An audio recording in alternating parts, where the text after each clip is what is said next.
Scouting out a suitable study abroad experience for nursing students was by far the most enjoyable part of my sabbatical project. However, I was still responsible for creating a course and submitting the course to our curriculum committee for approval.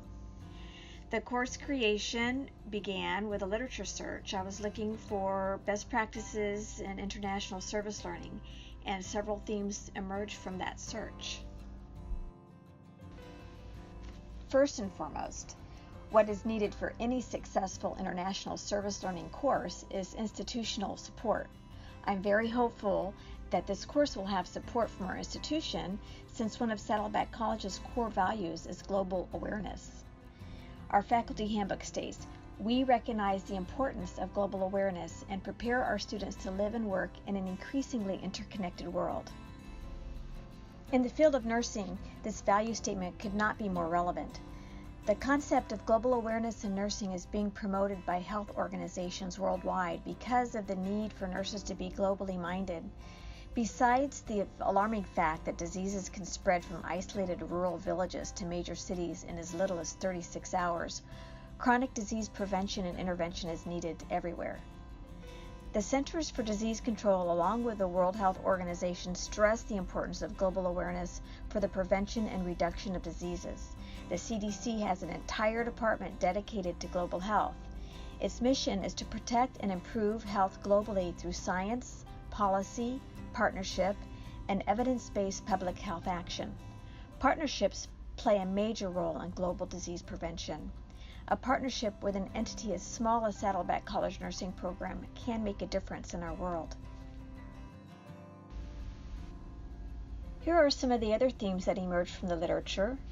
I'm not going to go into every one of them, but I will explain two because they could be misleading. The first one is student motivation, and that refers to the need for students to experience service learning early in their nursing education so they can internalize their commitment to helping others.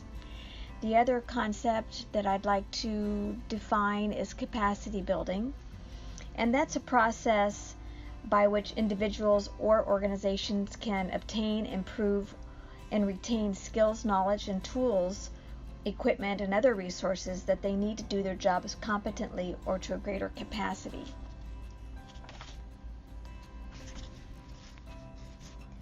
The final theme I'd like to address is that of reflection, a concept that most of you are familiar with. Reflection was a recurring theme in the literature, all of the literature that pertained to creating curriculum for service learning. And as you can see by this slide, reflection isn't just journaling. Students can reflect in a variety of ways. Reflection is valuable to students and instructors. It allows students to internalize their experiences, digest them, so to speak, and then grow as individuals and professionally. For instructors, we can glean from student reflections and then improve upon future classes. After doing the literature search and exploring ISL's curriculum, I created the curriculum for this course using CurricuNet. The next several slides are going to go over what was entered into CurricuNet. The justification for this course is that Saddleback College doesn't offer something for students to gain firsthand experiential learning in global health issues and cultural competence, and there is a need for this type of course early on in nursing education. Next is the catalog course description, and I'm just going to read it to you. It states, travel to Central or South America for a cultural immersion and community nursing experience. Actively and safely participate in community health nursing with a qualified team of medical professionals. Gain cultural competence and learn about the country's healthcare system, health status, common health problems and resources, and learn basic Spanish phrases for healthcare workers. I'd sign up for that course. Next is class schedule. This course lasts anywhere from 7 to 10 days, depending on what's being offered at the time the course is being offered. Includes travel to Latin American country, participating in active learning experiences, and providing community health nursing, again with full support of a medical health care team.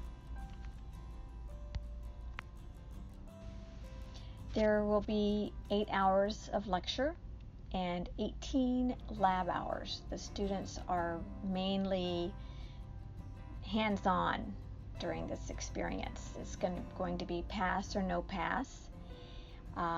It's not transferable yet, and the only qualification for this course is the successful completion of first semester.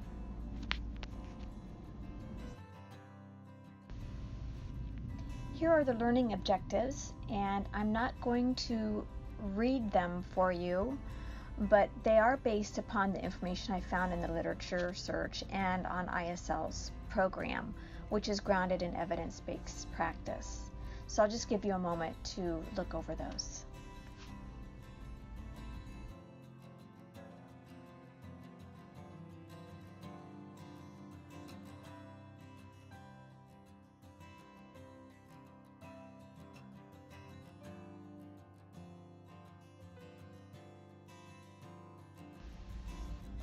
Here are the student learning outcomes. I have to confess I like them a lot, and that the students, once completing this course, will have grown quite a bit.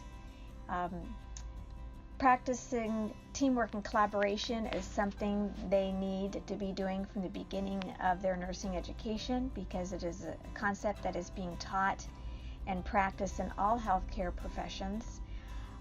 The students are going to be culturally competent in their nursing care in whatever host country we decide to go to in the future. It's going to be very helpful for them to learn basic healthcare questions because of where we live.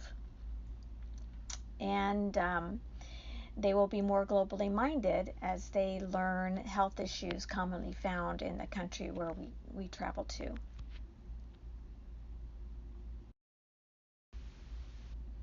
Here's the lecture content, again based upon literature and ISL curriculum.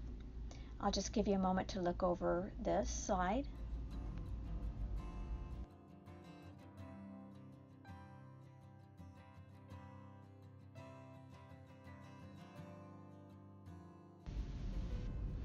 Lab learning content will be putting into practice everything the students have learned for this course, and in a nutshell, it's applying principles of global nursing. Assignments will include some reading to get them up to date on where they're going and everything about the country that we'll be visiting in terms of healthcare. They'll also be referring to their textbooks for specific information.